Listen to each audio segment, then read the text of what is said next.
Salut tout le monde! Dans cette nouvelle vidéo, je vous présente l'histoire du petit chaperon rouge. Allons-y. Il était une fois une petite fille qu'on l'appelait Petit Chaperon Rouge. Un beau matin, sa maman lui dit: Voici une galette et un petit pot de beurre. Porte-les vite à ta grand-mère qui est malade. Mais vas-y tout de suite. Et sois bien sage en chemin. Ne sautez pas à droite et à gauche. Je ferai bien attention à tout, promit le petit chaperon rouge. Puis elle dit au revoir à sa maman et se mit en route. Sa grand-mère habitait dans la forêt, dans un autre village.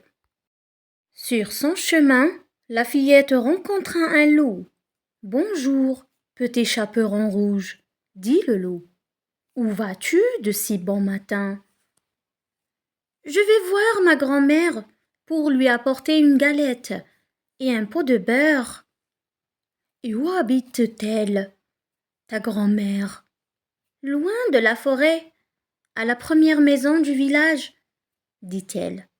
Le loup se dit: Il faut que je trouve une ruse pour les dévorer toutes les deux. Le petit chaperon rouge leva les yeux et vit les arbres et partout de jolies fleurs dans l'herbe. Elle quitta le chemin et bondit dans le sous-bois. Dès qu'elle avait cueilli une fleur, elle en voyait une plus belle, un peu plus loin. Elle allait la cueillir aussitôt. Elle s'enfonça ainsi dans la forêt, sans s'en rendre compte.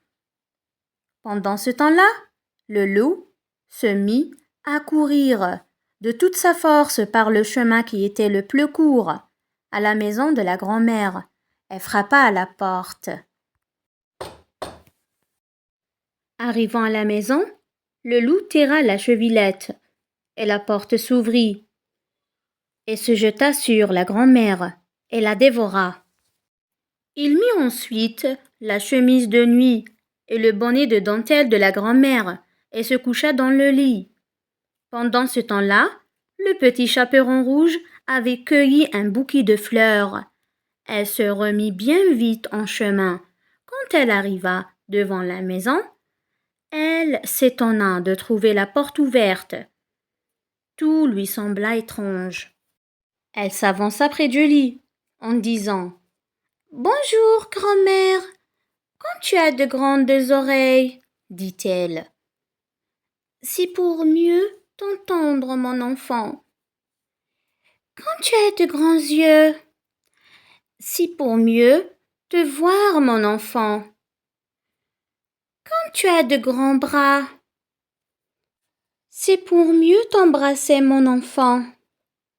Quand tu as une grande bouche et de grandes dents, c'est pour te manger, dit le loup qui fit un bond hors du lit et dévora le petit chaperon rouge. Une fois repu, le loup se recoucha et s'endormit. Il se mit à ronfler haut et fort. Un chasseur qui passait se dit: Allons voir si la vieille grand-mère n'a besoin de rien. Il rentra dans la chambre et vit le loup. Te voilà enfin, canaille, depuis le temps que je cherche à t'attraper. Il brandit son fusil en direction du loup, mais s'arrêta net. Et si le loup avait dévoré la grand-mère, se dit-il. Il reposa son fusil, prit un couteau et se mit à ouvrir le ventre du loup. Il aperçut quelque chose rouge. Soudain, la petite fille bondissait dehors, en s'écriant: Oh là là, comme j'ai eu peur! Il faisait si noir dans le ventre du méchant loup. La grand-mère sortit à son tour, encore vivante, mais elle respirait à peine. Il était temps. Le chasseur prit la peau du loup et rentra chez lui. La grand-mère mangea la galette avec le beurre que sa petite fille lui avait apporté.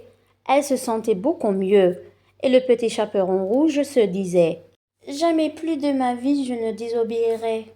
Jamais plus je ne m'écarterai du chemin pour aller courir dans la forêt, comme maman me l'a formellement interdit, promet-elle tout bas. J'espère que vous avez bien aimé l'histoire du petit chaperon rouge. À la prochaine histoire ou bien prochain conte, Inch'Allah. Portez-vous bien.